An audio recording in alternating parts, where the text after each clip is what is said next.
लेकिन गोसाई जी ने तानसेन का स्वर सुन के जब मंदिर में ठाकुर जी को देखा तो श्रीनाथ जी खड़े खड़े झोंके ले रहे थे।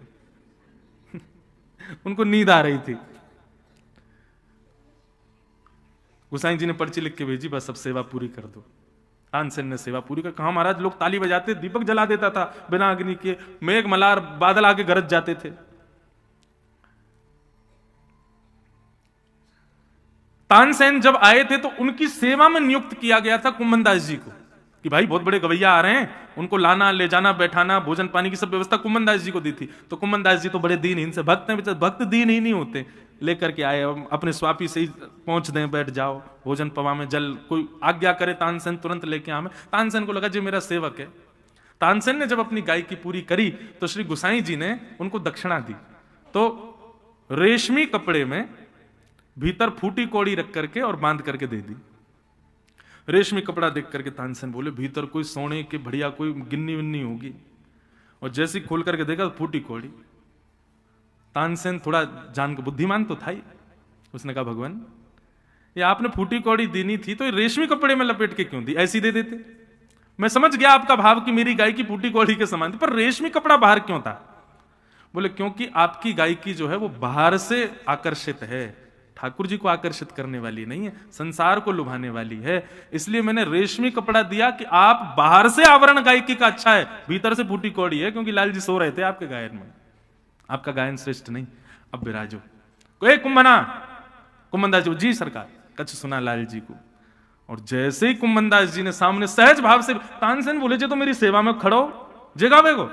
जैसे ही कुम्भन दास जी बैठे और बैठ करके उन्होंने गाना प्रारंभ किया, तानसेन को एक क्षण के लिए दिखा कि श्री त्रिभंग ललित ठाकुर जी नटवर नागर वेश में नृत्य कर रहे हैं और तानसेन और कुम्भन दास जी गा रहे हैं। तानसेन नतमस्तक हो गया, बोले मैं समझ गया कि मैं फूटी कोड़ी के भी लायक नहीं हूं।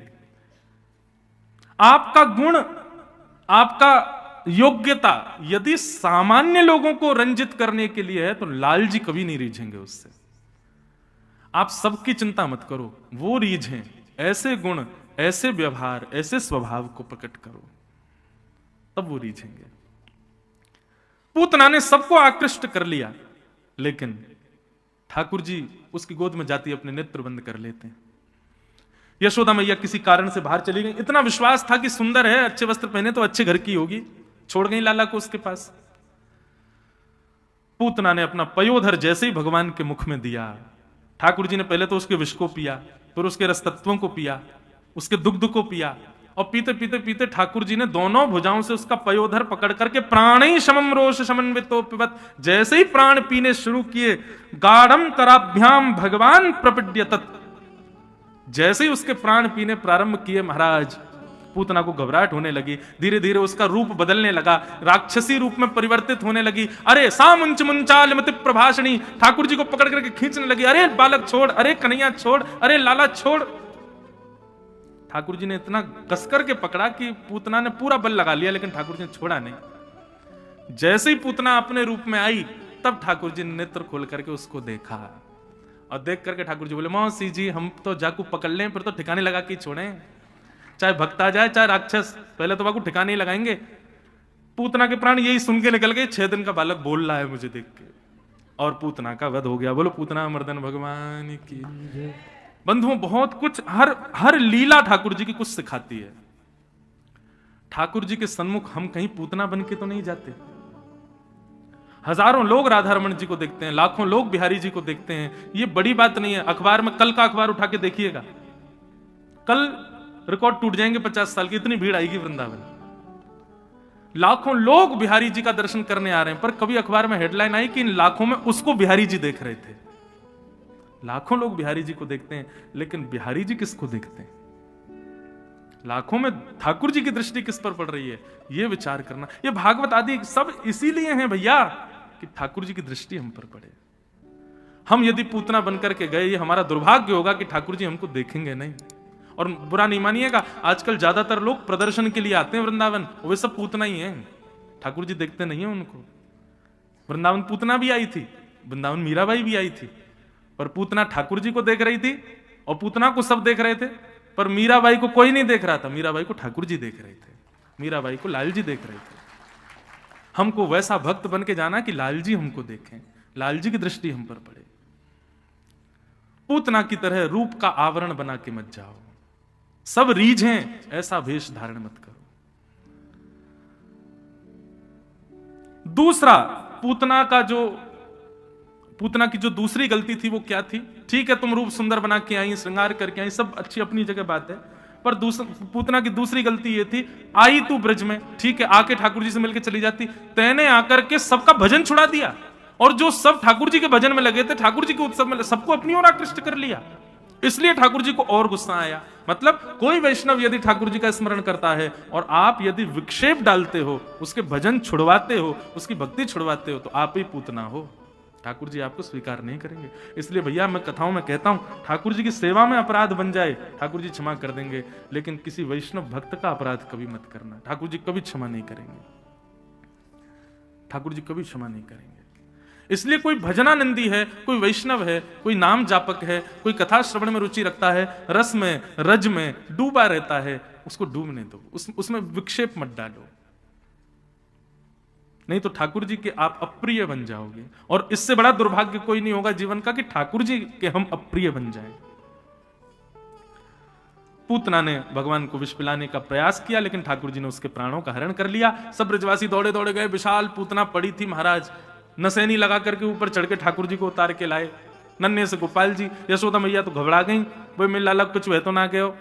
सब बोली गोपी, बोले चलो गौशाला, गैया की रज से लाला को अभिषेक करेंगी, गौमूत्र से नवामेंगी, लाला ठीक है जाएगा। और गौरज ठाकुर जी के अंगों में लगाकर गौमूत्रेण स्नापित्वा पुनर्गौरज सार्वकम, गौमूत्र से ठाकुर जी को स्नान कराया। ठाकुर जी किलकिल करके हंस रहे हैं। सब गोपियों के चित्त में शांति हो गई कि लाल जी हमारे स्वस्थ हैं, लाल जी हमारे मंगल में। ऐसे लाल जी ने पूतना का वध किया। 3 महीना के जब ठाकुर जी भये तो ठाकुर जी ने पहली बार करवट बदली। जैसे ही करवट पलटी महाराज, पूरे ब्रजमंडल में नगाड़े बजने लगे। सब बोले अब कहां गए हो? बोले लाला ने आज करवट बदली है, करवट उत्सव है रो महाराज। ठाकुर जी मुख से आ भी कर दे तो भी ब्रजवासी सब नाचने लग जाते, बोले आज नंद के लाला ने आ कियो है। ठाकुर जी नए कपड़ों हाथ छड़का दे महाराज, पूरे ब्रजमंडल में आनंद की हिलोर। बोले कहा हो? वो नंद के लाला ने आज अपना हाथ यूं कियो, आज अपने पाम यूं चलाए, इतना उत्सव मनायो। करवट उत्सव हुआ। यशोदा मैया ने देखी बहुत भीड़ आ गई है भैया, तो लाल जी को एक बैलगाड़ी के नीचे कपड़ा बांध के झूला बना के वहां में सुवाए दियो। इतने में सक्तासुर नाम का दैत्य आ गया। ठाकुर जी ने अपना एक पाम लंबा किया और लंबा करके देखा कि कोई देख तो नहीं रहा है, और जैसे ही टक्कर के मारो महाराज बैलगाड़ी पलट गई, सक्तासुर का वध हो गया। बोलो सक्तासुर मर्दन भगवान की जय। 7 दिन के ने पूतना मारी, 3 महीना के ने सक्तासुर मार दियो।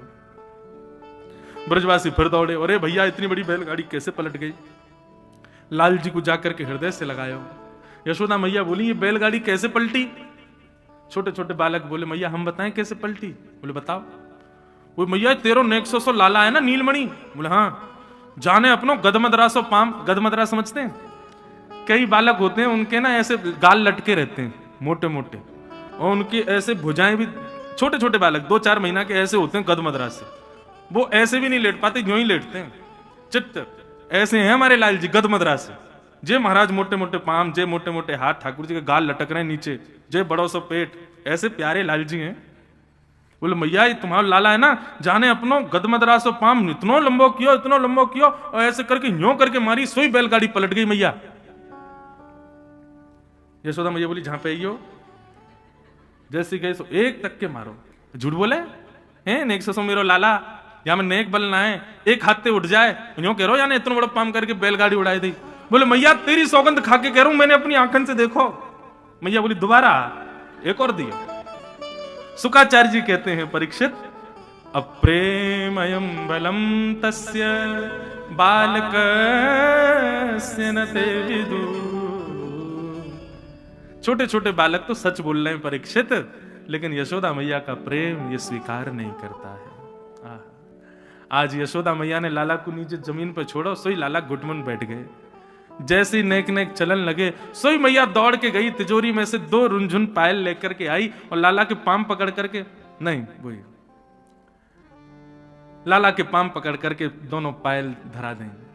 और अब लाल जी जैसे घुटमुन चलने लगे, छुम छुम छुम छुम आवाज आवे, और ठाकुर जी रुक के पीछे मुड़ के देखें ये आवाज कहां से आ रही है।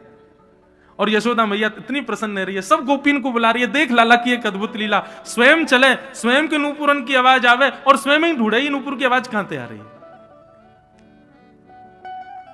छुम छुम बाजे पायलिया, छवि देख लावे कान्हा, मेरे घर आए लाला, मेरे घर आए। छुम छुम बाजे पायलिया, छवि देख लावे कान्हा, मेरे घर आए लाला, मेरे घर। भैया एक हमारी बात और सुनो, हम अपने लाल जी के संग करते हैं इसलिए आपको बता रहे हैं। अपने अपने घर में सबके लड्डू गोपाल हैं, तो उनके काजे बढ़िया सुनार से सोने की छोटी छोटी पायल बनवाओ, अपने लाल जी के चरणन में धारण कराओ, और अब प्रतीक्षा करो कि कब ये पायलन की रुंझुन हमको सुनाई देगी, हमारी सेवा से कब लाल जी प्रसन्न होंगे और कब ये सुंदर ध्वनि हमको सुनाई देगी। और दूसरी क्रिया और करियो, अब कई कई के गोपाल जी तो इतने से ही हैं, अब उनकी पायल कैसी आए, तो कौंधनी बनवाई हो, वह कौंधी में छोटी छोटी छोटी छोटी घंटी लगवा दी। ये यशोदा मैया लाल जी को क्षुद्र घंटिका की कौंधनी पहनाती है, छोटी छोटी घंटियों की पायल पहनाती है, और लाल जी जब उठते हैं, जब चलते हैं, मधुर स्वर से पूरा नंद भवन गूंज जाता है, यशोदा मैया तुरंत लाला के पास पहुंच जाती है। इसलिए हमारी प्रार्थना, ये ठाकुर जी को बहुत प्रिय है, छोटी छोटी घंटियों की सुंदर कौंधनी और पायल, ऐसी सस्ती मद्दी मत ले जाना, सुनार से बढ़िया बैठ के नाप की बनवाना और तब धारण कराना, और फिर गाना रुन झुन बाजे पायलिया, छवि देख लावे कान्हा, मेरे घर आए लाला, मेरे घर आए। छुम छुम बाजे पायलिया,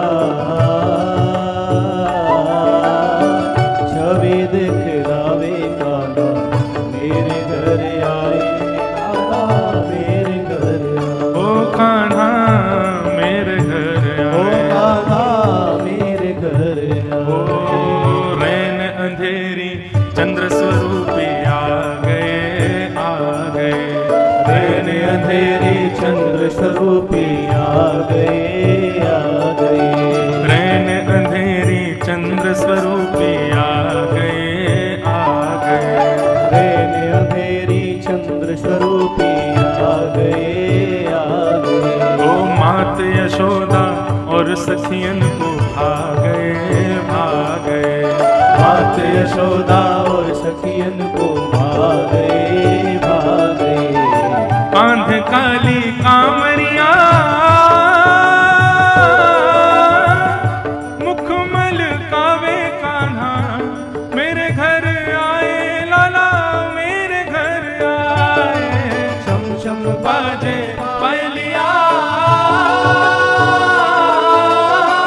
छवि देख लावे कान्हा, मेरे घर आए लाला, मेरे घर आए। अरे कान्हा मेरे घर आए, लाला मेरे घर आए। अरे लाला मेरे घर आए, लाला मेरे घर। बोल नंद के लाला की।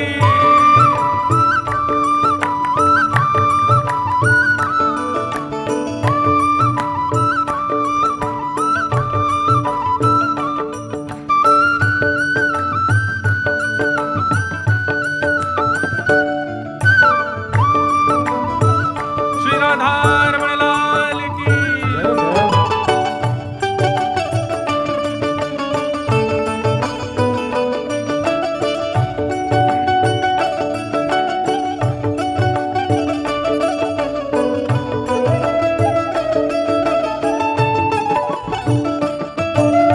सुनकर रुन झुन सखियां सुध बुध खो गई, खो गई। सुनकर रुन झुन सखियां सुध बुध खो गई, खो गई। हाँ सुनकर रुन झुन सखियां सुध बुध खो गई, खो गई। सुनकर रुन झुन सखियां सुध बुध खो गई, खो गई। ओ मैं तो दर्शन करके पावन हो गई, हो गई। मैं तो दर्शन करके पावन हो गई, हो गई। हाँ मैं तो दर्शन करके पावन हो गई, हो गई। मैं तो दर्शन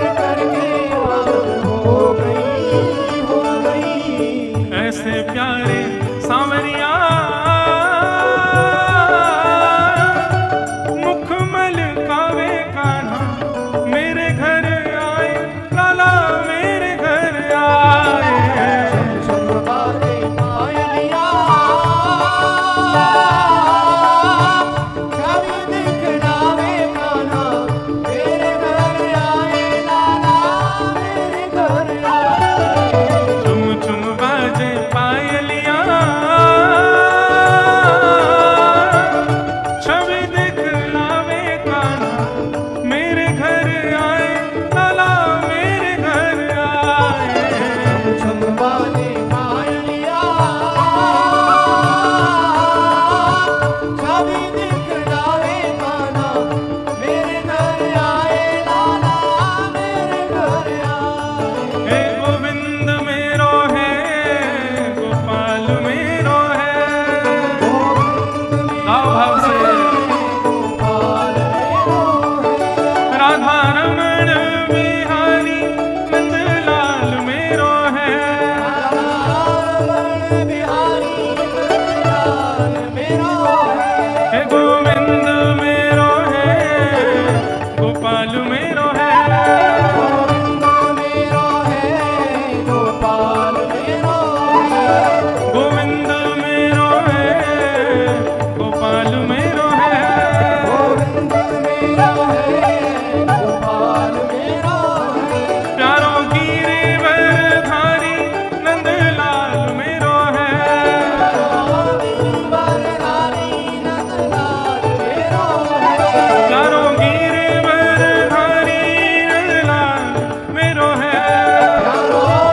वरदानी नंदलाल मेरो है।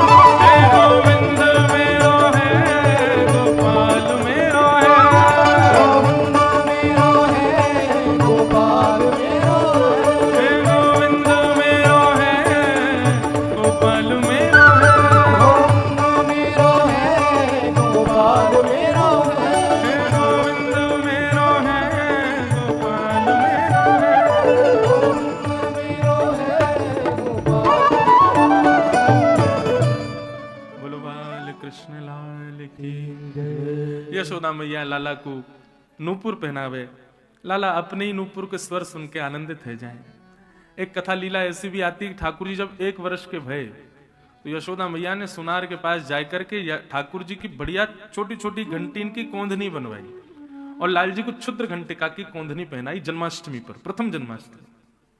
ठाकुर जी अपने एक चलन लगे हैं तो यशोदा मैया जब यमुना जल भरवे जावे सो लाल जी जोर जोर से रोमे, हत्या मचावे। मैया बोली कहा है? बोले मैं हूं चलूंगा संग में, जमुना जी चलूंगा और गोदी में नहीं जाऊंगा, पांव पहिया चलूंगा। मैया बोली लाला तू नेक सोचो, छोटे छोटे तेरे पांव।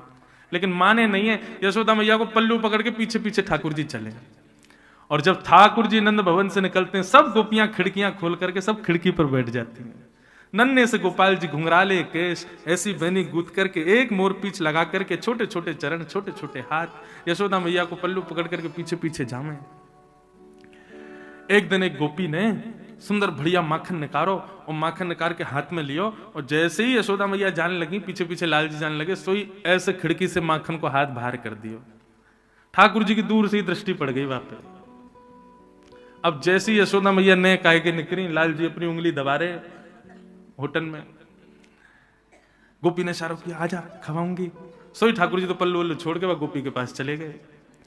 अब मैया यशोदा बात करती जा रही लाला ते, लाला अभी वापस आवेंगे ना, फिर बढ़िया तो को माखन मिश्री खवाऊंगी, बढ़िया रोटी खवाऊंगी, हैं फिर रात में नंद बाबा के संग घूमे जाएंगे, जमुना जी पर दीपदान करेंगे, जो करेंगे। अब लाल जी हाँ हाँ तो करें, लेकिन पीछे से आवाज ही नहीं आ रही है। अब यशोदा मैया ने जैसे पीछे मुड़ के देखी तो देखो अरे भैया मटकी वटकी वहीं कर गई, लाला कहाँ गए हो?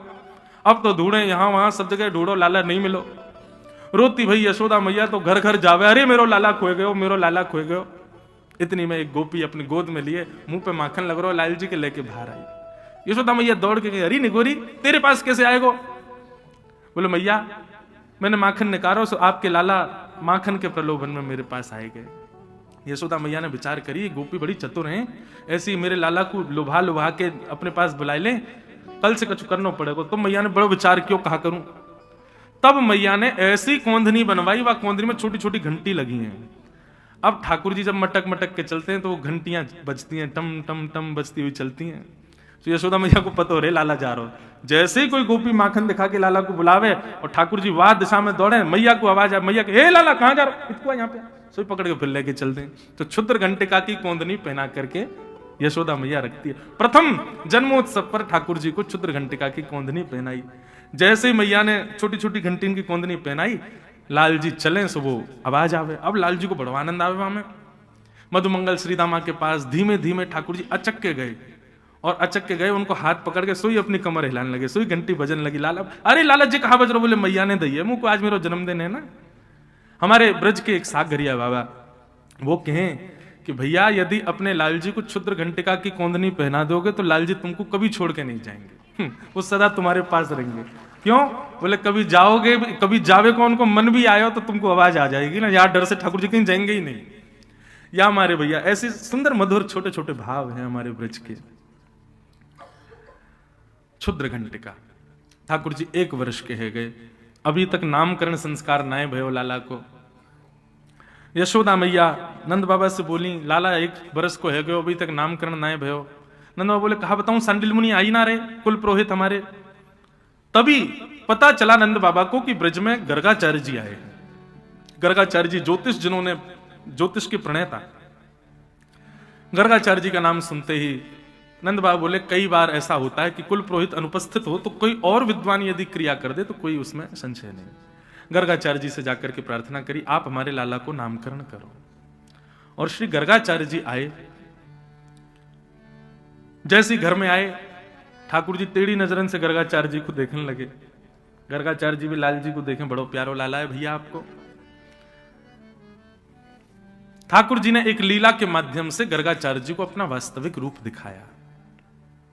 गर्गाचार्य जी समझ गए। गर्गाचार्य जी बोले भगवान आपने मुझे रूप क्यों दिखाया? आपने क्यों बताया कि आप परम तत्व हो, ईश्वर हो? बोले हमने इसलिए बताया क्योंकि कल जब आप हमारी जन्मपत्री बनाओगे तो उस समय सारे भेद खोल दोगे कि भैया ये तो परम तत्व ईश्वर है। और यशोदा मैया को कहीं आपने बता दिया कि हम भगवान हैं, तो मैया को और ब्रजवासी को जो सहज प्रेम अभी हमें मिल रहा है ये नहीं मिलेगा। पता चल जाए कि ये व्यक्ति बहुत श्रेष्ठ है तो हम प्रेम की जगह सम्मान करने लग जाते हैं।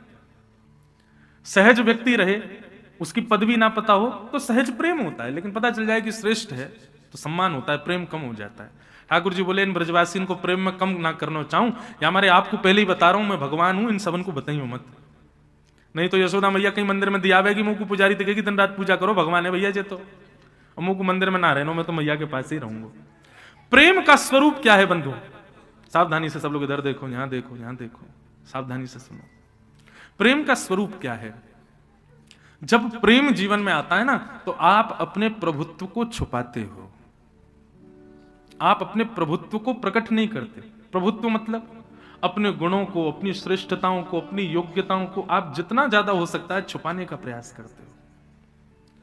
अगर प्रेम आपको लग रहा है कि प्रेम आ गया है हृदय में, उसके बाद भी ऐसी अभिलाषा होती है कि मैं इनको बताऊं कि मैं कौन हूं, मेरी कितनी डिग्री है, मैंने कितनी उपलब्धियां प्राप्त करी आदि आदि, तो अभी प्रेम नहीं है। प्रेम आएगा तो आप छुप जाओगे, आप स्वयं को छुपाओगे, स्वयं की योग्यता श्रेष्ठताएं उनको गौड़ करोगे।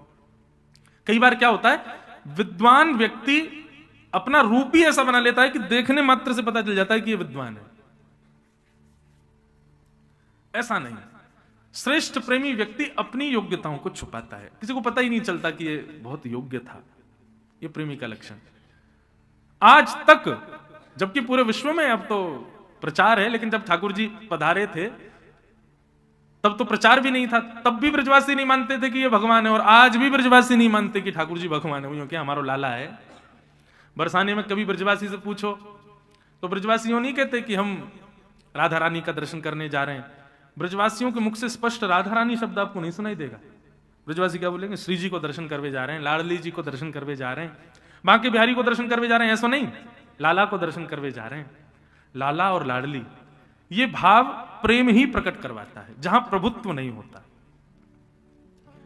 ठाकुर जी ने अपने प्रभुत्व को छुपाया। गर्गाचार्य जी ने नामकरण संस्कार किया। सबसे पहले बलराम जी का नाम रखा, अयम ही रोहिणी पुत्रो रमयन सुहृदो गुणै आख्यास्यते राम इति बलाधिक्यात् बलम विदु। भैया आपके इस बालक का नाम मैं राम रखता हूं, परंतु बल की अधिकता होने की वजह से पूरा विश्व इसको बलराम कह करके बुलाएगा। बोलो बलराम जी महाराज की। बलराम। जैसे ही ठाकुर जी की ओर दृष्टि गई तो महाराज गर्गाचार्य जी 45 मिनट तक कुछ बोल नहीं पाए, नेत्र खुले रह गए, मुंह खुला रह गया, स्तब्ध हो गए। रसिक जन बताते हैं, बोले गर्गाचार्य जी स्तब्ध क्यों हो गए? बोले भैया गर्गाचार्य जी ने जैसे ही ठाकुर जी को देखा ना, तो गर्गाचार्य जी की जिह्वा पर हिंदी वर्णमाला के सब अक्षरों में लड़ाई होने लगी। हिंदी वर्णमाला के सारे अक्षर प्रकट हो गए एक साथ गर्गाचार्य जी की जीभ पर, और गर्गाचार्य जी के कंठ को पकड़ करके बोले बाबा हमते नाम रखियो, ये है जी की सेवा में हमको भेजता है, या बार कृपा कर दो, हमसे नाम रख दो ठाकुर जी को। तो गर्गाचार्य जी सोच नहीं पा रहे कि ठाकुर जी का नाम क्या रखूं, क्योंकि वर्णमाला का हर अक्षर जीभ पर आ रहा है कि मेरे पर कृपा करो, मुझसे नाम रख दो इनका। जड़ चेतन हर वस्तु ठाकुर जी की सेवा में जाना चाहती है। तब गर्गाचार्य जी ने सारे वर्णाक्षरों को शांत किया, बोले रुको, बहुनिशंति नामानि। हिंदी वर्णमाला में जितने अक्षर हैं, हर अक्षर से मैया आपके लाला का एक नाम होगा, सहस्त्र नाम होंगे इसके। जैसे गुण जैसे कर्म वैसे इसके नाम होंगे। मैया बोली बाबा ऐसा मत करो, 1000 नाम धर जाओगे, हम कैसे बुलाएंगे अपने लाला को? एक कोई नाम ऐसा बताए तो जाते, हम अपने लाला को पुकारो करें। आहा, तब गर्गाचार्य जी कहते हैं कि आसन्वर्णास्त्रयो ह्यास्य गुह्यतोऽनुगम तनु शुक्ले रक्तस्तथा पीत इदानीं कृष्णतां गत। भैया आपका ये लाला कभी शुक्ल वर्ण का हुआ, कभी रक्त वर्ण का हुआ, कभी अन्य वर्णों का हुआ है, इस बार ये कृष्ण वर्ण का है, इसलिए इसका नाम मैं कृष्ण रखता हूं। बोलो बाल कृष्ण लाल की। कर्षतीत कृष्ण। कृष्ण कौन है? जिसकी हर स्थिति आपको अपनी ओर आकृष्ट कर ले, वो कृष्ण। किसी व्यक्ति का रूप लुभाएगा, पर कई बार ऐसे लुभावने वाले बोलते हैं तो वाणी इतनी रसदार नहीं होती। कई व्यक्ति का रूप सुंदर नहीं होता, वाणी बड़ी मधुर होती है। किसी व्यक्ति का रूप भी मधुर नहीं, वाणी भी मधुर नहीं, पर स्वभाव बहुत अच्छा होता है। पर हमारे श्री कृष्ण कैसे हैं? वल्लभाचार्य जी कह रहे हैं, अधरम मधुरम वदनम मधुरम हसितम मधुरम चलितम मधुरम हृदयम मधुरम गमनम मधुरम मधुराधिपते अखिलम मधुरम। आप सोचो कि मैं कथा नहीं सुनूंगा तो उनका रूप आपको खींच लेगा। आप सोचो मैं उनको देखूंगा नहीं तो उनका नाम आपको खींच लेगा। आप कथा भी मत सुनो, देखो भी मत, नाम भी मत सुनो, तो प्रसाद उनका खींच लेगा। कहीं ना कहीं से तो कृष्ण आपके चित्त को पकड़ ही लेंगे। या तो कथा से पकड़ लेंगे, या रूप से पकड़ लेंगे, या नाम से पकड़ लेंगे, लीला से पकड़ लेंगे, नहीं कुछ नहीं तो प्रसाद से ही पकड़ लेंगे। कैसे भी वृंदावन यदि कोई एक बार आ गया, उसके पंच इंद्रियों को कृष्ण ने स्पर्श नहीं किया, ऐसा हो ही नहीं सकता। आप इस बात को प्रमाणित मान लीजिए। हमारे पंच रस होते हैं, रूप रस स्पर्श गंध और शब्द। इन पंच रसों के उपभोक्ता कौन होते हैं? आंख नाक जीव त्वचा और आंख नाक जीव त्वचा और कान, ये पंच इंद्रियां हैं, ज्ञान इंद्रिया। आप वृंदावन में यदि आए हो, अनुभव कीजिएगा, श्री कृष्ण इन पंच रसों में से किसी एक से आपका स्पर्श निश्चित करेंगे। एक से तो जरूर होंगे, लेकिन सदगुरु की कृपा हो जाएगी, यदि वृंदावन धाम का अनुग्रह हो जाएगा, कृष्ण आपसे रीझ जाएंगे तो पंच रसों से आपको प्राप्त कर लेंगे। नेत्र भी उन्हीं पर अटक जाएंगे, कान भी उन्हीं पर ही अटक जाएंगे, जिह्वा भी उन्हीं के रस पे अटक जाएगी, त्वचा को भी फिर यहीं की वायु भाएगी। अरे कहां तक कहें महाराज, वृंदावन की सीमा से बाहर निकलते ही कई लोगों को घबराहट होने लग जाती, बोले चलो वृंदावन, हमको वृंदावन रहना। कल एक माता जी आई मुझसे मिलने, वो बोली महाराज जी मुझे ठाकुर जी का विरह नहीं है, मुझे श्री जी का विरह नहीं है। मैं तो बोले मुझे तो वृंदावन का विरह रहता है, मैं राधा रमन राधा वल्लभ बिहारी जी जाने की मेरी इच्छा नहीं होती। बस छठी करा से गाड़ी मुड़ जाए तब लगता है कि अब श्वास में श्वास आई, अब लगता है कि अब मैं जीवित हूं। यहां से बाहर जाती घुटन होती है, किसी भी रूप में सही, ठाकुर जी आपका स्पर्श हर व्यक्ति का करते हैं, लेकिन सदगुरु की कृपा और वैष्णवों की कृपा हो जाए तो पंच रसों से आपका स्पर्श करते हैं ठाकुर जी। इसलिए उनका नाम है कृष्ण। जो कहीं से भी आपको अपनी ओर आकृष्ट कर लें वो कृष्ण है। रसखान नाम सुना है? रसखान के अंदर एक अवगुण था। कैसा अवगुण? को किसी भी सुंदर वस्तु को देखते थे उसकी ओर आकृष्ट हो जाते थे। इंद्रप्रस्थ में एक किसी वैष्णव के घर के बाहर से रसखान जा रहे थे तो उसके छोटे से बालक को देख करके रसखान मोहित हो गए। अब उस बालक को रोज ले जाते अपने साथ, उसी का चित्र देखते रहते। एक दिन एक संत से जाकर के परिवार के लोगों ने कहा, बोले हमारे बालक को रोज रसखान ले जाता है, कुछ नहीं करता, केवल देखता है उसको रूप अच्छा लगता है। ये दुर्गुण है, लेकिन भक्ति में बंधुओं आप अपने दुर्गुण को ही पहुंचा दो, वही सद्गुण बन जाए, वही भक्ति बन जाएगा। एक वैष्णव संत ने जाकर के रसखान से कहा, बोले तुम इस बालक के रूप पर मोहित होते हो, मैं इससे सुंदर बालक दिखाऊं तो? रसखान बोला, हो ही नहीं सकता, इस कायनात में इससे सुंदर नहीं है कोई। बोले हम दिखाते हैं। झोली में से ठाकुर जी के सुंदर बाल स्वरूप का जब जैसे ही दर्शन कराया, रसखान ने जैसे ही ठाकुर जी को देखा, आहा मेरो मन गिरधर छवि पे अटक्यो, ललित त्रिभंगी चाल पे चल के चिबुक चारु गड़ी ठटक्यो, सजल श्याम घन वरण लीन है फिर चित अनत न भटक्यो, कृष्णदास किए प्राण ने छावर यह तन जग सिर पटक्यो, मेरो मन गिरधर छवि पे अटक्यो। बस व्याकुल हो गए रसखान, कहां है ये बालक? बोले वृंदावन में नंद यशोदा को लाला है, इसको प्राप्त करने के लिए कंठी पहननी पड़ेगी, इसको प्राप्त करने के लिए तिलक लगाना पड़ेगा, ये तभी गोदी में आएगा। इसको प्राप्त करने के लिए ब्रज को प्रणाम करना पड़ेगा, संतों को प्रणाम करना पड़ेगा, वृंदावन की परिक्रमा करनी पड़ेगी, जमुना जल में स्नान करना पड़ेगा, ब्रजवासियों के यहाँ से मांग मांग के मधुकरी पानी पड़ेगी, तब ये लाला प्रसन्न होगा। जिस गुण से ये रीझ जाए, रसखान ने सब लिख लिए और वृंदावन आकर के रीति का पालन करने लगा। कंठी माला कोई एक पहनता, लेकिन रसखान तो पूरे गले में, कानों में, हाथों में, पैरों, सब जगह कंठी माला पहन ली। बोले क्यों? बोले मैंने सुना एक माला से रीझ जाता है, मैं तो इतनी सारी पहन लूंगा कि मुंह से ही रीझ हो रहे और कहीं जावे ही नहीं। ऐसे निर्माण हुआ भक्त राज श्री रसखान जी का। अवगुण से ही ठाकुर जी प्रसन्न हो गए। तो जो अपनी ओर आकर्षित करे वो कृष्ण, भगवान का नाम कृष्ण रखा गया। आगे ठाकुर जी की ऊधम बताए गए। श्रृंग्यग्निडंष्टि जल द्विजकंटकेभ्य क्रीड़ा परावति चलि स्वसुतौ निषिद्धुम गृह्याणि कर्तुम अपि यत्र न तद्यनो शोकात् आपतुरलम मनसो बतस्थान। ऐसा ऊधम मचाते हैं महाराज। भगवान से प्रार्थना करना ठाकुर जी जीवन में आए, लेकिन ऊधम नहीं करें, क्योंकि इतना ऊधम करते हैं, इतना ऊधम करते हैं जिसकी कोई सीमा नहीं है। बहुत ऊधम मचाते हैं लाल जी। यहां पर वर्णन किया गया, गायों के सींगों से लटक जाते हैं, और जब गैया खड़ी हो जाती है तो ऐसे लटक जाते हैं जैसे कोई वृक्ष पे फल लटका हो, और फिर गैया जोर जोर से सींग अपने हिलाती है तो गिरते हैं तो जाके गोबर के ढेर में ही गिरते हैं। श्रृंगी अग्नि से खेलते हैं, चूल्हा की लकड़ी लेकर के सबके पीछे भाग जाएं।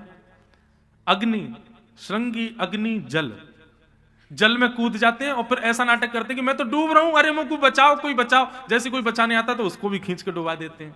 श्रृंगी, अग्नि, जल, द्यमष्टि। द्यमष्टि का कितना सुंदर भाव है। ठाकुर जी रो रहे हैं, यशोदा मैया बोली लाला काय को रो रहे हो? बोले कल ही हमारी गैया ने एक बछड़ा दियो। बोले अच्छा। मैंने वह बछड़ा को मुंह खोल के देखो, वाक्य तो जन्म लेती सबरे दांत आ गए। मैं 3 बरस को मेरे 4 ही क्यों आए मैया? तेने मेरो लालन पालन भरिया ना कियो। देख वह गैया के बालक के सबरे दांत आ गए, मेरे क्यों ना आए? मेरे दांत कब आमेंगे मैया? और ठाकुर जी 4 दिन तक यूं ही रोते रहे कि मेरे दांत कब आमेंगे। द्यमष्टि, श्रृंगी, अग्नि, द्यमष्टि, द्विज। ठाकुर जी का एक स्वभाव है, क्या? ब्रज में कोई संत आ जाए, ब्रजवासी आ जाए, तो सबसे जाके ऐसे झूठ में बोल देंगे, अरे आप यहां घूम रहे हो? कोई जानना पहचान ऐसे, अरे आप यहां घूम रहे हो? बोले क्यों लाला? और नंद बाबा घर पे आपकी प्रतीक्षा कर रहे हैं, उनने तो 56 भोग बनाए हैं आपके लिए, आप घर जाओ मजा आरो को। बोले अरे हमारे तो परिचय नहीं। नहीं, कल आपके गांव से कोई आए थे, उन्होंने आके बताया कि आप आ रहे हो, तो 56 भोग बनाए। हमारी यशोदा मैया नंद बाबा अपनी पलकें बिछाए बैठे हैं, आप घर जाओ ना, प्रसादी पाके आओ। ऐसे पूरे ब्रजमंडल में आ गए लाल जी। ऐसे बोलो नंद के लाला की। ऐसे पूरे गोकुल में आने वाले रसिक संत महापुरुष जितने भी होते हैं, सब टोलियों को ढूंढ ढूंढ करके निमंत्रण झूठे का ही दिए आते हैं कि घर जाओ, नंद बाबा प्रतीक्षा कर रहे हैं आपकी। नंद भवन पे इतनी भीड़ हो जाती है, नंद बाबा और यशोदा मैया सोचें कौन ने निमंत्रण दियो भैया, बोले आपको लाला बोलो कि नंद बाबा यशोदा प्रतीक्षा कर रहे हैं। ऐसे हमारे ठाकुर जी ऐसी मधुर लीला करते हैं। श्रृंगी अग्नि द्यमष्टि जल द्विज कंटकेभ्य। कंटकेभ्य का अर्थ क्या है कि नंद बाबा अपने शालिग्राम जी की पूजा करते हैं। पूरे घर की पूजा अर्चना करने के बाद जो भी जल आदि अभिषेक का होता है उसको एक जगह इकट्ठा कर देते हैं। ठाकुर जी कहते हैं पूजा तो भैया मेरी है, लेकिन अब मैं आ गया हूं, मेरी ना करें, इनकी करें तो मैं ही कूद जाऊं। तो अभिषेक के जल में जाके खुद कूद जाते हैं। अब कूदते तो इसलिए कि नंद बाबा ने पूजा करी, वह को स्वीकार कर लूं, लेकिन यशोदा मैया के लाला मुंह को तो ऐसा लगे तो पूर्व जन्म को सूकर दिखे। कभी तो गोबर में कूद जाए, कभी यहां पे कूद जाए, ये सब तो कितनों सजा धजाए लो आए करके यही में कूदे। ठाकुर जी बोले हाँ भैया सांची कह रही है, ये बड़ा अवतार भयो ना एक। बोले हाँ वो मैं ही तो हो, वो मेरो ही हो, वो बड़ा भगवान मैं ही बन के आयो। मैया के चल बावड़ो सो ऐसी बात ने बना तो रे। ठाकुर जी सहज में सत्य बोल भी देते हैं, यशोदा मैया को विश्वास नहीं होता। ऐसी ठाकुर जी की मधुर लीला। अब एक लीला आती है कि वत्सान मुंचन क्वचित समय क्रोश संजात हास स्तेयं स्वादद्धिपयः कल्पितैस्तेययोगैः किमर्कान् भोक्षन् विभजति सचे नात्रिभाण्डं भिनत्ति द्रव्यालाभे सग्रह कुपितो यात्युपक्रोशतो कान। कितनी सुंदर लीला है कि देखे बिन कान्हा जब मन नाही माना, इन आंखों से आज हमने ब्रह्म पहचाना है। कृष्ण चरण कमलों में मन को लगाना, इन गोपियों का ताना ये उल्हाना तो बहाना है। 2-4 दिन यदि ठाकुर जी को देखे बगैर गोपियों के व्यतीत हो जाते हैं तो गोपियां आपस में मीटिंग करती हैं। गोपियां कहती हैं तेने लाला कब तेना देखो। अच्छा देखो ठाकुर जी कितने साल के, 3.5 वर्ष के, और गोपियां कोई 60 वर्ष की, कोई 90 वर्ष की, कोई 40 वर्ष की, कोई 45 वर्ष की, कोई 20 वर्ष की, कोई 6 वर्ष की। ये बात सिद्ध करती है कि ठाकुर जी सब जो प्रेम है ना गोपियों का, ये निष्काम है, क्योंकि कोई उसमें उम्र नहीं है। यशोदा मैया के संग की सहेलियां भी ठाकुर जी को अपना प्रियतम मानती है। अब बताओ कहां तक जाओगे। बिना दांत वाली अम्मा भी ठाकुर जी को प्रियतम के रूप में देखती है। और सब गोपी कहती तेने कब से ना देखो। बोले मुझको तो 2 दिन है गए। एक गोपी बोली अरे मैं तो कहा बताऊं, बार बार मूर्छा आ रही है। बोले क्यों, मायके ते आई हूं, 1 महीना है गयो, 1 महीना बाद आई हूं, मेरे तो नेत्रन में दर्द है रो, दर्श बिन दुखन लागे नैन, नेत्रन में दर्द है रो, कन्हैया देखो ना है मुकु। अरे गोपी का चुप करो, मुकु ने एक बार लाला दिखाई दो। तो सब गोपियों ने मंत्रणा की क्या करें। बोले देखो लाला पे बोलवो तो आवे ना है, बाकी झूठी झूठी शिकायत कर दें यशोदा मैया ते जाके, तो यशोदा मैया डांटवे मारवे फटकारवे को लाला को बुलावेगी, सो ही हमको दिख जाएगा। बोला हाँ जी बात बढ़िया। तो सब गोपियां झूठी झूठी शिकायत लेके गई हैं ठाकुर जी का दर्शन करने। गोपियां जाकर खड़ी हो गई। यशोदा मैया बोली अरे आज इतनी सारी गोपी कैसे। गोपियां ने अपने चेहरे का रंग बदला, आंखों का ढंग बदला, और क्रोध भर के बोली मैया तुम अपने लाला को समझा लो, नहीं तो काउदना देख लेंगे हम या को। यशोदा मैया बोली कहा कर दियो मेरे लाला ने। बोले जे मत बोलो, कहा कियो, यूं गिनती करो, कहा ना करे वो सब तो करे, सारे ऊध हमें तुम्हारे लाला के भीतर। मैया बोली ऐसे आरोप मत लगाओ मेरे लाला पे। हाँ मैं बता रही हूं, पहले बताओ कहा कियो। तब गोपियां कहती हैं वत्सान मुंचन क्वचित समय क्रोश संजात हास। बोले आपको लाला चोरी करे। यशोदा मैया बोली काय की, तुम्हारे गहने चुरा लिए, रत्न चुरा लिए, काय की। बोले नहीं स्तेयम स्वादद्धिपयः। काय की चोरी करे। बोले माखन की, दूध की और दही की। यशोदा मैया जोर से हंसी। बोले वाह, मेरे घर में कुआं है घी के, मेरे घर में पहाड़ है मक्खन के, और वह पहाड़ और कुआं को छोड़ के मेरो लाला तुम्हारे घर जावेगो चोरी करवे। आ गई है बात बनाती भाई चोरी करे। बोले ना मैया हम सांची कह रही हैं। अरे नेक सो लाला है, कभी ऐसी आके खा गए होगा तो चोरी को इल्जाम मत लगाओ। अरे कभी कभी ऐसा होगा बालकन को अपने घर को भोजन बढ़िया ना लगे, दूसरे को घर को बढ़िया लगे, ठीक है चंचल है मेरो लाला मैं जान हूं, लेकिन ऐसा चोर थोड़ी है। प्रेम ते गोद में बैठा के खिलाए दे करो, कभी आ जाए करे तो गोद में बैठा के अपने हाथ से खवाए दे करो, कच्छू ना के गो। गोपियां बोली मैया हम करके देख चुकी हैं, तुम्हारे लाला को गोद में बैठा के मक्खन खवा में सब मुंह उतार के ऐसे टेढ़ो से कर ले और ऐसा बिगाड़ लें जैसे नमक खा लियो हो, और ऐसे जीभ निकाल के थू थू और करें। हमने कही लाला खावे हो, मक्खन में स्वाद ना है? वरना मक्खन में स्वाद तो तभी आवे जब चोरी करके खावे। ये प्रेम ते खवा रही हो या में स्वाद ना आवे, हमें तो चोरी कोई मक्खन बढ़िया लगे। ऐसा हो तुम्हारो लाला? मैया बोली ऊंचे छीके पे टांग दे करो, अंधेरी कोठरी में रख दे करो, बाकू डर लगे हाउ ना आ जाए, हुआ तो डर लगे, अंधेरी कोठरी में रख दे करो। मैया हम सब करके देख चुकी हैं। एक गोपी बोली मैंने ऊंचे छीके पे टांग दियो, सो इतना बड़ा बांस लेके आयो कहीं ते चोरी ते आके और नीचे ते एक टक्के मारो, मटको फूट गो, नीचे ओक लगा के सबरे मक्खन को पी गयो। एक गोपी बोली मैंने अंधेरे में धर दियो, लेकिन वाकई जो पद्मराग के कंगन है वो अंधेरे में जाती चमकन लगे मैया, वो अंधेरे में जाके चोरी कर ले। हम सब करके देख चुकी हैं। एक गोपी नई बात लेके आई, बोले मैया ये तो रही चोरी की बात, आप हमको कह रही हो ऐसो करो तो चोरी नहीं कर पाएगो। चोरी अगर हमारे घर से नहीं कर पाए तो भी हमारो जीनो दुश्वार है। हमारे घर से चोरी कर ले जाए तो हमारे लिए घातक है ही, अगर हमारे घर से प्रयास करने पे भी चोरी नहीं कर पाए तो हमारे घर के बाहर ऐसे कट्टस कर जाए। बोले या घर से चोरी नहीं मिली, जब तक हमको माखन नहीं मिलोगे या घर के सब लोगों को जीनो दुश्वार करूंगा। बोले कहा करे? बोले वहां पे पेड़ पे चढ़ के बैठ जाएगा, हम जब निकलेंगे तो ऊपर तो गिलो तो कंकड़ फेंक के मार दे, हमारे बालक अकेले बाहर निकल जाए तो ऐसा जोर से नोच के भाग जाए। एक गोपी बोली मेरे संग जो कियो वो कोई के संग नहीं करे। बोले कहा कर दियो? बोले मैं हनादि निवास्तो। बोले मेरे घर आयो चोरी नहीं कर पायो तो सवेरे सवेरे मुंह से बोलो तेरे घर से चोरी नहीं आई है, कल हमको मक्खन नहीं मिलो है। मैंने की तो लाला अब कहा? बोले कल तेरे घर में सब भूखे रहेंगे, तेरे घर भोजन ही नहीं बनेगा। बोले ऐसा कहा करेगा? बोले तू देखियो कल कहा करूंगा मैं। यशोदा मैया बोली कहा कियो? बोले मैया हम सब लोगन के उठवे ते पहरे तुम्हारो लाला आयो और सवेरे सवेरे धोती वोती उतार के और नंगो है के हमारे चूल्हे पे बैठ के सब कर आयो। अब बनाओ भोजन, कैसे बनाओगी? मैया ने मुंह पे हाथ रखो, बोले सांची कहो मेरो लाला ऐसा करे? बोले मैया हम सच्ची कह नहीं, तुम्हारे लाला ने ऐसा किया। ये सब बातें सत्य नहीं है बंधु, ये सब बहाने हैं गोपियों के। एक गोपी बोली मैं अपने घर में पंजीरी भूज रही, तुम्हारो लाला आ गयो। मोते आके बोलो कहा कर रही हो भाभी?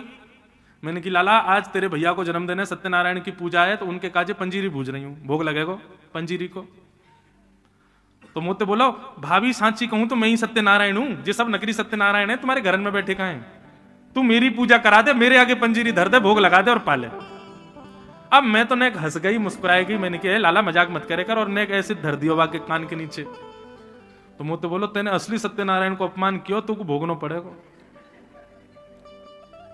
भैया बोली फिर क्या कियो? बोले कहां ते कुत्ता के दो पिल्ला उठा लाया और सत्यनारायण भगवान के सिंहासन पर धर के भाग गयो। और मुझसे बोल के गयो नेक सत्यनारायण को जाके देख लियो अपने इनको। मैंने जाके देखे तो परमानंद दास को ठाकुर लायो पिल्ला घेर। ऐसा तुम्हारो लाला। बंधुओं ये ठाकुर जी का स्वभाव है, ये त्रिलोकीनाथ का स्वभाव है, ये जगन्नाथ का स्वभाव है। ये हमारे वृंदावन बिहारीलाल बड़े सीरियस लगते हैं ना, है नहीं है बिल्कुल भी। संसार के लोग अपने आप को बनावटी दिखाते हैं, अंदर से कुछ और होते हैं। ऐसे हमारे लाल जी भी दिखाते ऐसे हैं कि हम बड़े सीधे हैं, बड़े सच्चे। देखो यूं ही खड़े रहे, वे बहुत चतुर हैं भैया, भीतर इतने नेक से लाला है, लेकिन पेट में 1.5 हाथ की दाढ़ी है इनके, बहुत उधम मचा। यशोदा मैया को क्रोध आया, मैया ने आवाज लगाई लाला ओ कन्हैया जल्दी आ। यशोदा मैया कभी ऐसे नहीं उठाती ठाकुर जी को। कैसे उठाती हैं यशोदा मैया? पद है। कैसे उठाती हैं यशोदा मैया? सुनो, आप भी ऐसे उठाया करो लाल जी को। मैया जाती हैं, ठाकुर जी पीरी रजाई ओढ़ के सोमे, और वहां में भी मैया इत्र लगावे रात में, लाला को रात भर सुगंधी आती रहे। वह पीरी रजाई को ओढ़ करके ठाकुर जी सोमे, मैया जाकर के बिस्तर के बगल में बैठ जाए और लाला के एक चरण को दबानो प्रारंभ करे, और दबाते दबाते फिर भैरव राग में गावे। मोहन जागरे बलि जई है, लाला जागरे बलि जई।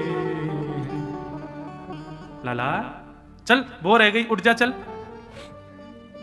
ठाकुर जी ना उठे, उठ तो गए लेकिन मैया को परेशान कर रहे हैं, तो क्या करें, ऐसे चदरिया हटाए के अपनी आंखन को निकारें और टिमटिमाते हुए मैया को देखें। बोले पहले मुझको जे बता, मुझको कहा देगी? अच्छा, मतलब उठवे के काज भी तो को कुछ चाहिए? बोला हाँ, पहले मुझको बता, आज मुझको कहा देगी? तब यशोदा मैया कहती हैं, तेरे कारण श्याम सुंदर मैं नई मुरलिया लई, मैं नई मुरलिया लेके आई हूं लाला तेरे काज, चल उठ जा। इतने में ठाकुर जी उठ जाते हैं, उठ के कहाँ है मुरलिया कहाँ है? मैया वही पुरानी दिखा दे, ले जे ये ए मैया तू बात बनावे, फिर से सो जाए ठाकुर जी, मैं ना उठ रहा हूं। पीत पट दूर दे मुख ते, पीत पट पीत रजाई दूर दे मुख दे, छाड़ दे अलसई। लाला ऐसा आलस ना करो, करें चल या को पीरी रजाई को हटा, अपना मुख दिखा, देख मैं तेरी बलैया लाऊं, तेरी आरती उतारूं, कैसा सुंदर लग रहा हो मेरा लाला। ना मैया पहले मुख को छू दे। यशोदा मैया बोली अब कैसे उठाऊं लाला को? सोई मैया लाला को एक प्रलोभन देती है, क्या? गायन के गलबंद खूंटे वे तो डगर बन की लई। देख लाला तू तो सो रहे हो और आज देख कहा भयो। ठाकुर जी बोले कहा भयो मैया?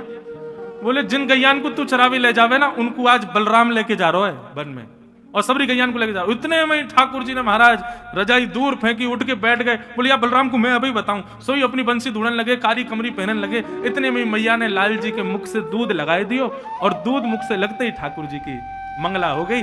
यशोदा मैया ने आरती कर दी। चल अब बात मत बनावे, बलराम कहीं ना गयो, अब तू उठ गयो। ठाकुर जी बोले मैया तो बहुत छलते उठावे मुझको, वो तो उठे ही ना है तो कहा करूं। ऐसे मैया यशोदा नित नए लोभ लुभाने भाव से लाल जी को उठाती है। बंधु अपने घर के ठाकुर जी को भी ऐसे करो, रात्रि में सुलाने के बाद कुछ नवीन, कोई लड्डू बनाओ, कोई ऐसी सामग्री बनाओ, कुछ नए वस्तु लाओ, नए वस्त्र ले आओ। वे घर के लाला हैं, वो कोई मूर्ति नहीं है भैया, उनको ऐसे भाव से मत करो। और सवेरे सवेरे उठावे जाओ ना, तो उस नई वस्तु को ठाकुर जी के सिराने रखो, और तब इसी भाव से उठाओ। देखो लाल जी हम आपके लिए क्या लाए हैं, जल्दी से उठ जाओ।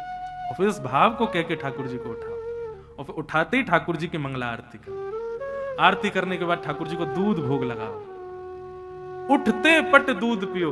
कई बार ठाकुर जी कैसे उठते हैं तो रसिकाचार्य वर्णन करते हैं, बोले यशोदा मैया लाल जी के सिरहाने अपनो हाथ रखे, और हाथ रख के लाल जी को ऐसे उठावे, अभी सो ही रहे ठाकुर जी, और ऐसे मुख से दूध को पात्र लगा दे। सोते सोते ठाकुर जी दूध पीने लगे, पीते जैसे पूर्ण हुए सोई ठाकुर जी की आंख खुल जाए। लाड़ चाव के लाला है ना, ऐसे ही उठे, इसी भाव से सेवा करें। और ये जो राग अभी हम गा रहे थे, ये सुबह भोर का राग है। अगर किसी की गायन शैली अच्छी हो, ये 2-3 राग सीख लो, रात में बिहाग, सुबह भैरव, ठाकुर जी को इन्हीं भावों से उठाओ। सेवा में बहुत सुख है बंधु, पर वो सेवा ऐसे ही की जाए कि लाल जी प्रत्यक्ष विराजमान है। लोग बाग ठाकुर जी को सामान्य पाषाण मान करके सेवा करते हैं बंधु, वो सेवा नहीं है, केवल खाना पूर्ति है। सेवा करते करते एक दिन अनुभव होने लग जाए कि ठाकुर जी की जैसे हमारी त्वचा वैसी त्वचा है, ठाकुर जी बिल्कुल वैसे ही। और हाथ जोड़ के प्रार्थना, प्रदर्शन। मुझसे कितने लोग कहते हैं महाराज जी आप अपने लाल जी के नित्य दर्शन का एक वो कुछ करिए ना। नहीं, क्यों? हमारा बेटा सुंदर है तो क्या हम रोज उसको प्रचारी करते रहे, ब्रॉडकास्ट में सबको उसको फोटो ही भेजते हैं, देखो हमारा लाला जैसा लग रहा, हमारा पुत्र जैसा लग, हमारी बेटी देखो ऐसी लग रही है, ऐसे घूम रही है। ठाकुर जी को क्यों करते हैं हम? कभी कभी बात अलग है, किसी की श्रद्धा बने तो कभी कभी के लिए ठीक है। अपने निज ठाकुर जी को जितना हो सके छुपाओ, अपने पास रखो। यशोदा मैया ने लाल जी को आज चिल्ला करके उठाया। ठाकुर जी उठे, आंख मीडी, आज मैया ने ऐसे क्यों उठाया मुंह को? ठाकुर जी जैसे ही गए तो देखे बहुत सारी गोपियां खड़ी हैं, मैया के पल्लू से जाकर के छुप गए ठाकुर जी। मैया बोली अरे लाला ये सब गोपी कहां के रही हैं? कोई गोपी कछु, कोई गोपी कछु, कोई गोपी कछु। ठाकुर जी के नेत्रों में अश्रु आ गए। मैया से बोले मैया तेरी सौगंध खा कह रहा हूं, मुझको जो ना पता इनको घर कौन सी गली में सबरी झूठ बोल रही है जे। लेकिन छोटे से लाल जी की बात कौन माने। यशोदा मैया तो हाथ पकड़ करके दोनों ऐसे पकड़ लिए और लाल जी को डांट रही हैं। लाल जी ऐसे गोपियों को देख रहे हैं और गोपियां दूर से ही बलैया ले रही हैं। हाँ दिख गयो हमारो चंद्रमा, दिख गयो हमारो लाला, दिख गयो। अब नेक शांति पड़ रही है हृदय को। जब मैया ज्यादा डांटने लगती तो गोपियां जाती, नहीं मैया नहीं, बस इतना ही रहने दो, इससे ज्यादा नहीं, कोई बात ना, हमारो ही तो लाला है। ऐसे ठाकुर जी की मधुर बाल लीला।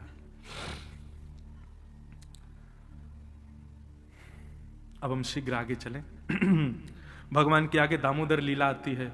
एक दिन ठाकुर जी को मैया ने ठाकुर जी को उखल से बांध दिया। ठाकुर जी उखल में बंध गए, दो वृक्षों के बीच से निकले, स्पर्श करते ही वृक्ष टूट के गिर गए और नलकुंवर मणिग्रीव प्रकट हो गए। दोनों ने भगवान की स्तुति गाई कि वाणी गुणानुकथने श्रवणं कथायाम हस्तौ च कर्म सुमनस्तव पादयोर्न स्मृत्याम शिरस्तव निवास जगत प्रणामे दृष्टि सताम दर्शनेस्तु भवत्तनूनाम। हे नाथ, ऐसी कृपा कर दो हमारी हर इंद्रिय आपके भजन में लग जाए। बस दोनों पर भगवान ने कृपा की। ब्रजवासियों ने जैसे देखा वृक्ष टूटे पड़े हैं, यशोदा मैया ने संकल्प कर लिया अब हम यहां नहीं रहेंगे, चलो मैंने वृंदावन की ओर, वृंदावन की ओर, वृंदावन की ओर, चलो वृंदावन की ओर, चलो मन वृंदावन की ओर, जहां विराजत राधा रानी, जहाँ विराजत राधा रानी, नटवर नंद किशोर, नटवर नंद किशोर, चलो मन वृंदावन की ओर, चलो मन वृंदावन की कि वृंदावनम संप्रविश्य सर्वकाल सुखावहम। बोलो वृंदावन धाम की। जिस वृंदावन में आप बैठे हैं ना बंधु, संपूर्ण भागवत में भगवान जितनी भी जगह पर गए हर जगह का वर्णन किया गया, परंतु ऐसा कहते हैं कि जैसे एक भाव हम लोग कभी कभी रखते हैं ना, बस ये मिल जाए फिर चाहे हमें कुछ ना मिले हम सब सह लेंगे, ऐसी हमारी कभी भी स्थिति होती है। ऐसी ठाकुर जी की स्थिति वृंदावन के प्रति है। यहां पर एक शब्द वृंदावन के लिए कहा गया, सर्वकाल सुखावहम। ठाकुर जी कह रहे हैं वृंदावन में कैसे भी रखो मुझे, मैं प्रसन्न हूं। ठाकुर जी कह रहे हैं अगर हमारा भोग ना लगे, श्रृंगार ना हो, हमारा नैवेद्य ना हो, हमारे साथ कोई लीला ना हो, केवल हम वृंदावन की सीमा के भीतर हैं, कुछ ना भी मिले तो भी हमको सुख लगता है। इतना प्रिय है ठाकुर जी को वृंदावन। क्यों? क्योंकि ये वृंदावन ब्रह्मा जी ने नहीं बनाया, इस वृंदावन को विश्वकर्मा ने नहीं बनाया, तो ये हमारी श्री जी, श्री किशोरी जी, परम दुलारी श्री राधिका रानी जी ने अपने हाथ से वृंदावन का निर्माण किया है। कभी कभी इतना सौभाग्य लगता है बंधुओं ब्रजवासी होने का। क्यों? क्योंकि सब जगह यही वर्णन है कि ब्रज में जन्म भी होता है ना, तो सोचो कि श्री जी उसका स्मरण करके उसको जन्म देती हैं कि ये वृंदावन जाएगा, ये वृंदावन आएगा।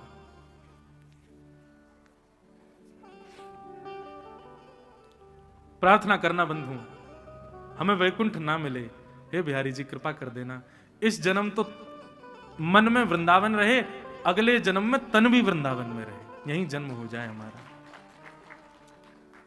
बस और कोई अभिलाषा नहीं। हमारे वृंदावन में जब कोई व्यक्ति प्राण त्याग देता है ना, तो यहां के रसिक जन गाते हैं। सब लोग गा लो एक बार, वृंदावन की बात आई है। हम 1:30 बजे कथा विश्राम कर देंगे, क्योंकि आपको भोजन प्रसाद पाना है, फिर खर्राटे मार के दोबारा आना है, नहीं तो कथा में सो जाओगे।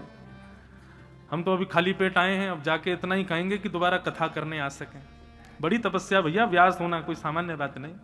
लेकिन एक रसिक जनों की वाणी है बंधु, वृंदावन 4 रूपों में भगवत प्राप्ति कराता है। पहला, मृत्यु कहीं भी हो, जन्म वृंदावन में हो।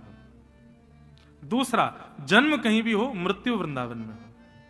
तीसरा, जन्म भी कहीं हो जाए, मृत्यु भी कहीं हो जाए, लेकिन अंतिम श्वास निकलते समय वृंदावन की याद आ जाए।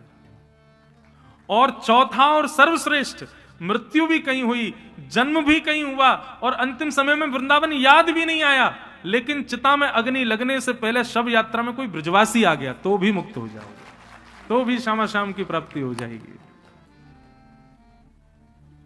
हमारे ब्रज के रसिक गाते हैं, कोई वृंदावन में यदि प्राण त्यागता है या वृंदावन में जन्म लेता है तो वो वैकुंठ नहीं जाता, वो स्वर्ग नरक नहीं जाता, वो पुनश्च निज वृंदावन में चला जाता है। वृंदावन का कॉन्सेप्ट अलग है। वृंदावन में निज वृंदावन है, एक अप्रकट वृंदावन है। उस अप्रकट वृंदावन में ईंट पत्थर के ये सब दुकान है, वृंदावन ऐसा ही, लेकिन ये सब नहीं है उस वृंदावन में। एक प्रकार से अप्स एंड डाउन्स करके वो है। अभी हम ऊपर हैं, यहीं भीतर ही एक निज वृंदावन और है, ऐसा ही। लेकिन वहां पर इस प्रकार की वस्तु नहीं है। वहां खाने पीने के लिए चाट भल्ले लस्सी ये सब नहीं है। वहां भोजन क्या है? बोले श्यामा श्याम दिख जाते हैं, बस यही भोजन है।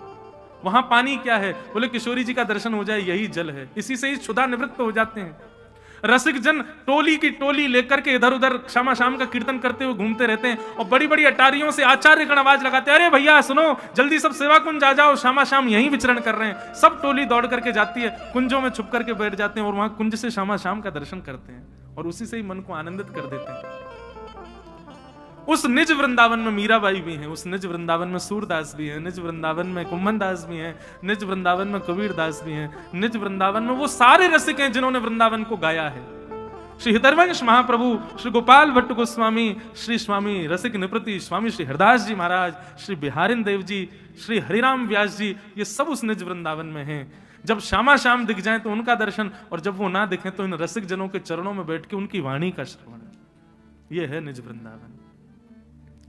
हमारे रसिक जन जब वृंदावन में कोई प्राण त्याग देता है तो गाते हैं, भाग्य बड़ो वृंदावन पायो, भाग्य बड़ो वृंदावन पायो। सब लोग भाग्य बड़ो वृंदावन पायो, भाग्य बड़ो वृंदावन पायो, भाग्य बड़ो वृंदावन पायो, भाग्य बड़ो वृंदावन पायो। जारज को सुर नर मुनि वंचित, जारज को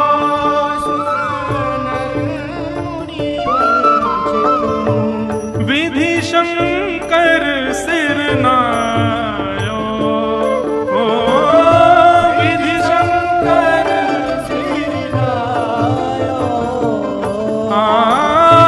विधि शंकर सिर नायो, शंकर सिर नायो। भाग्य बड़ो वृंदावन पायो। भाग्य बड़ो सब लोग गाओ साथ में। वृंदावन पायो। बहुतक युग यारज बिन बीते, बहुतक एक व्यक्ति ने परसों मुझसे एक प्रश्न किया, महाराज जी ब्रज की रज की इतनी श्रेष्ठता क्यों है? दो बात। पहली बात कि इस ब्रज में ठाकुर जी ने कभी पादुका ग्रहण नहीं की।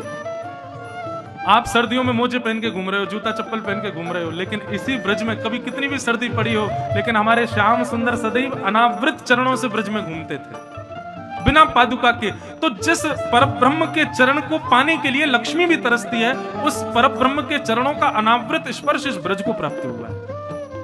पहला कारण। और दूसरा कारण, 84 कोस के ब्रजमंडल के प्रत्येक कण को ठाकुर जी ने अपनी जिह्वा से चाटा है। समझ रहे हैं बात? अभी आगे प्रसंग आएगा कि ब्रह्मा जी भगवान के ग्वाल बालों को और सब बछड़ाओं को लेकर के हरण करके चले गए। 9 लाख गैया हैं ठाकुर जी की, और 9 लाख गैयाओं के कितने बछड़ा बछिया होंगे? 20-25 लाख बछड़ा बछिया थे ठाकुर जी के, उनको ठाकुर जी चराते थे और उनको ब्रह्मा जी हरण करके ले गए। तो 20-25 लाख बछड़ा बछियाओं को जब ब्रह्मा जी ने हरण किया, सबके रूप में ठाकुर जी बन गए, ठाकुर जी बछड़ा बछिया बन गए। और जब वही बछड़ा बछिया पूरे ब्रजमंडल में 84 कोस में फैल जाते, एक एक कण को अपनी जीभ से चाट करके पवित्र कर रहे थे। ये ब्रजमंडल की रज है। जिन ठाकुर जी के सन्मुख पधराए हुए प्रसाद को हम लोग सिर से लगा के पाते हैं, ये पूरे ब्रजमंडल की धरती प्रसाद है, ठाकुर जी के मुख से उच्छिष्ट है। इसलिए रज की महिमा है। बहुतक जुग या रज बिन बीते, बहुतक युग या रज बिन बीते, जन्म जन्म दहकायो, जन्म जन्म डहकायो, भाग्य बड़ो वृंदावन पायो, भाग्य बड़ो वृंदावन पायो, भाग्य बड़ो वृंदावन पायो। भाग्य बड़ो वृंदावन पायो। कितनी सुंदर बात। जब वृंदावन में कोई प्राण त्यागता है या वृंदावन के स्मरण करते हुए प्राण त्यागता है, तो जैसे ही वो प्राण त्याग करके निज वृंदावन में जाता है, उसका स्वागत कौन करता है? निज वृंदावन के द्वार पर ही श्यामा श्याम आकर के उसको अपने हृदय से लगाते हैं। श्यामा श्याम एक तरफ से तो उसके कंधे पर भुजा किशोरी जी डालती हैं, दूसरी तरफ से कंधे पर भुजा लाल जी डालते हैं, बीच में उसको रख लेते हैं। और फिर क्या करते हैं? श्यामा श्याम जो बिहरत दो, श्यामा श्याम जो बिहरत दो। और फिर क्या करते हैं? उसके नए परिवार से उसको मिलाते हैं। बोले आज से ये श्री हृदयवंश महाप्रभु ही तुम्हारे परिवार हैं, आज से रसिक जन जितने भी बैठे हैं यही तुम्हारा जीवन है, यही तुम्हारे सर्वस्व है, आज से मीराबाई ही तुम्हारी बहन है, आज से ये सब रसिक जन ही तुम्हारा परिवार है। श्यामा श्याम जो बिहरत दो, श्यामा श्याम जो बिहरत दो, सखी समाज मिलायो, सखी समाज मिलायो। और कितनी अच्छी बात, वृंदावन के स्मरण में या वृंदावन में कोई प्राण त्याग दे तो भैया शोक मत करो, शोक संताप करो मत को, शोक संताप करो मत को, दाव भलो बनियायो, दाव भलो बनियायो, भाग्य बड़ो वृंदावन पायो, भाग्य बड़ो वृंदावन पायो। रसिक बिहारी की गति पाई, रसिक बिहारी की गति पाई, श्री रसिक बिहारी की गति पाई, रसिक बिहारी की गति पाई। हाँ धन धन लोक कहायो, धन धन लोक कहायो, हाँ धन धन लोक कहायो, धन धन लोक कहायो। भाग्य बड़ो वृंदावन पायो, भाग्य बड़ो वृंदावन पायो, भाग्य बड़ो वृंदावन पायो, भाग्य बड़ो वृंदावन पायो, वृंदावन पायो, वृंदावन वृंदावन पायो। वृंदावन पायो। ऐसे वृंदावन धाम भाग्यशाली हैं जो वृंदावन में जन्म लेते हैं, क्योंकि श्री जी की आज्ञा से ही, श्री जी के अनुग्रह से ही वृंदावन में कोई भी क्रिया संभव हो सकती है। ऐसे वृंदावन में ठाकुर जी पधारे। ठाकुर जी को प्रिय इसलिए क्योंकि वृंदावन की रचना स्वयं किशोरी जी ने की है। वृंदावन आकर के ठाकुर जी ने यहां अघासुर का वध किया, वनचारण लीला की, तो वहां पर ब्रह्मा जी ने ग्वाल बालों का हरण कर लिया। क्यों किया? क्योंकि उनको लगा कि ये भगवान नहीं है, कोई भेलू पिया है। क्यों? मधुमंगल के मुंह पे लगी कड़ी चाट गए ठाकुर जी। इतना सुंदर पद है, अगर हमको खुली छूट मिल जाए तो हम पद ही पद गाएं।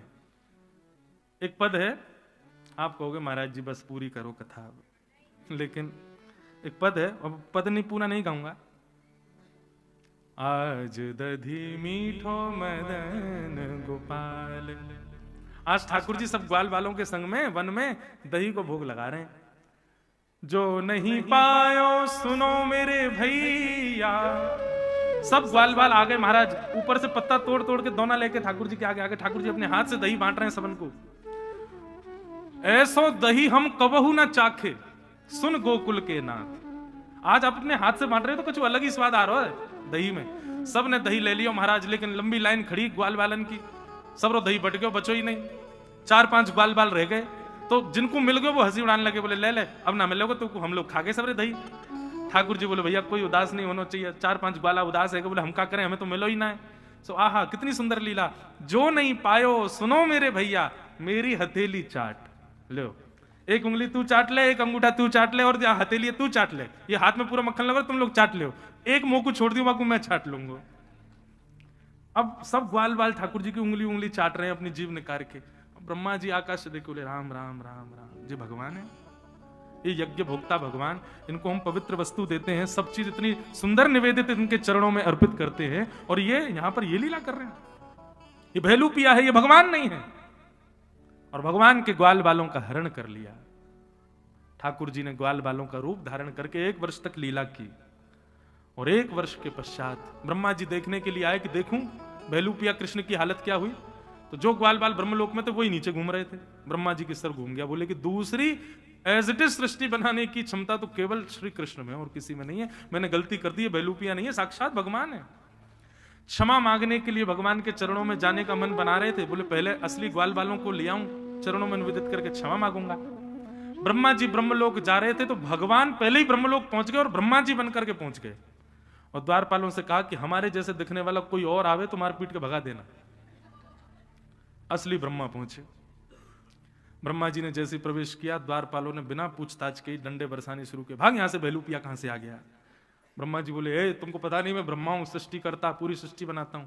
बोले अभी बताएं तुझे, हमारा ब्रह्मा भीतर बैठा, तेरे जैसे बहुत घूमते, चल भाग यहां से। ब्रह्मा जी बोले भैया ब्रह्मा भीतर बैठे हैं? बोले हाँ। समझ गए कि ये तो ठाकुर जी की लीला है। स्वीकार कर लिया कि मैं नकली ब्रह्मा हूं, मुझे भीतर ले चलो। भीतर जैसे ही गए महाराज, ब्रह्मा की पदवी पर शंख चक्र गदा पद्मधारी श्रीमन नारायण क्रोध में बैठे थे। ब्रह्मा जी ने जाके कान पकड़े, क्षमा कर दो। बोले नहीं, तुमने मेरे ब्रजवासियों को मुझसे दूर क्यों किया? मेरे प्रेमी ब्रजवासी, मैं उनके साथ लीला करूं, उनके साथ झूठा खाऊं, कुछ करूं, तुम कौन होते हो ब्रह्मा बीच में आने वाले? वो मेरे हैं, मेरे अपने हैं, अपनों के संग अपना कैसे भी रहे। तुम मेरी सत्ता निर्धारित करोगे कि भगवान ये नहीं कर सकते? ब्रह्मा जी बोले मुझसे गलती हो गई भगवान, क्षमा कर दो। भगवान बोले कदापि नहीं। ब्रह्मा जी ने बहुत लंबी स्तुति गाई, लेकिन ठाकुर जी ने क्षमा नहीं किया। इसलिए भैया कितने भी अपराध हो जाएं, सब में क्षमा मिल जाएगी, लेकिन कभी किसी भक्त को ठाकुर जी से दूर मत करना, किसी की भक्ति में विक्षेप मत डालना। ब्रह्मा को नहीं बख्श रहे ठाकुर जी, तो हम कौन हैं? हमको भी नहीं छोड़ेंगे। ब्रह्मा जी ने स्तुति गाई, ठाकुर जी ने क्षमा नहीं किया, और भगवान वहां से चले गए, रूठ के ही चले गए। आगे ठाकुर जी पौगंड अवस्था में प्रवेश कर गए। अब 6 से 10 वर्ष के बीच की आयु ठाकुर जी की प्रारंभ होने लगी। भगवान गौचारण करने के लिए जाते हैं, गैयाओं के बीच में मधुर लीला करते हैं। आहा, एक लीला इतनी सुंदर है ठाकुर जी की। ठाकुर जी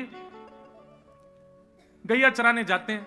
अब गैया चरने बैठ जाते, ठाकुर जी वृक्ष के नीचे लेटे लेटे सोचते हैं कहा करूं, मन ही ना लग रहा मेरा, तो बंसी बजा लेते हैं थोड़ी देर, फिर भी मन नहीं लग रहा, अब क्या करें। सो ठाकुर, अब उस समय फोन तो थे नहीं जो ठाकुर जी चला लें, क्या करें ठाकुर जी। तो ठाकुर जी क्या करते हैं, सुंदर सुंदर वृक्षों के पत्ते तोड़ तोड़ के लाते हैं, घास तोड़ के लाते हैं, कुछ अपने बाजूबंद में लगा लेते हैं, कुछ अपने हाथ पे बांध लेते हैं, सिर पर बेल बांध लेते हैं, कमर पे बांध लेते हैं, ऐसे पूरा वनमाली श्रृंगार अपना कर लेते हैं और फिर गैयाओं को बुलाने वाली टेर बजाते हैं।